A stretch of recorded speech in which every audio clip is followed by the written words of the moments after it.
جول لمنتخب مصر، هدف اول في المباراة، راسية احمد حجازي. اخيرا في الدقيقة 22 من زمن الشوط الثاني منتخب مصر بيسجل الهدف الاول، هو الهدف المستحق لشباب مصر. الشوط الثاني سيطرة واستحواذ اكتر للاعبي منتخب مصر، وقدروا ان هم يستغلوا السيطرة والاستحواذ والهجمات ويسجلوا الفرحة الاولى في المباراة. 1 مصر. الله على هذه الصورة، الله.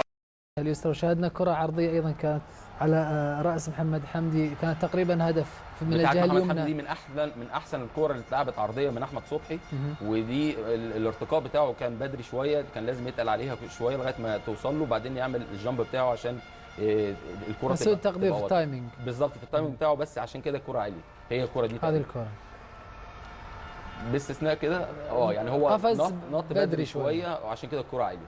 باستثناء كده منتخب مصر بيلعب كور جميله جدا، لكن في تسرع في انهاء الهجمه، ودي حاجه من الحاجات اللي بنتكلم فيها دايما لازم. ودي الشوطه الوحيده برضو محمد صلاح جميله جدا برضو، الوحيده تقريبا من خارج المنطقه. يعني مش عايزين ندي فرصه للمنتخب البنمي ان هو ياخد ثقه على حساب المنتخب المصري، ودي خاصه بطريقه لعب هذه هدف يصعب تعويضه لو جاء هدف من كره مرتده مثلا. لا قدر الله مش عايزين نوصل للمرحله دي. صحيح. لان هم برضو متكتلين بطريقه عشوائيه، ما بيلعبوش كوره واضحه بالاسلوب اللي انت تحس ان في فرقه بتلعب بنظام، لكن هم منظمين نتيجه للتكتلات اللي موجوده عندهم في ال 18. شاهدنا ايضا تاخرا في كثير من الكرات في عندما يقترب لاعب منتخب مصر من منطقه الجزاء، تاخر في نقل الكره، احيانا مراوغه زياده عن اللزوم في اكثر من كره.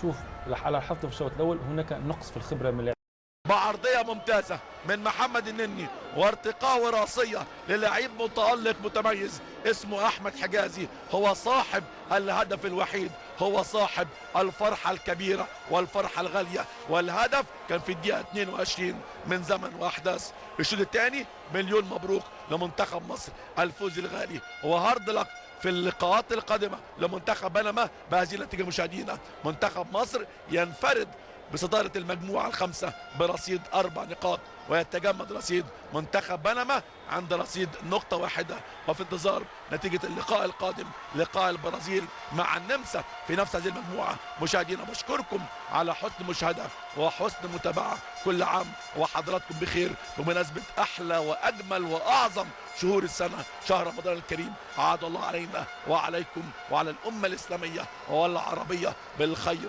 واليمن والبركات، وأكيد في الختام أحلى كلام وأحلى سلام. السلام عليكم ورحمة الله وبركاته. وبعد الفاصل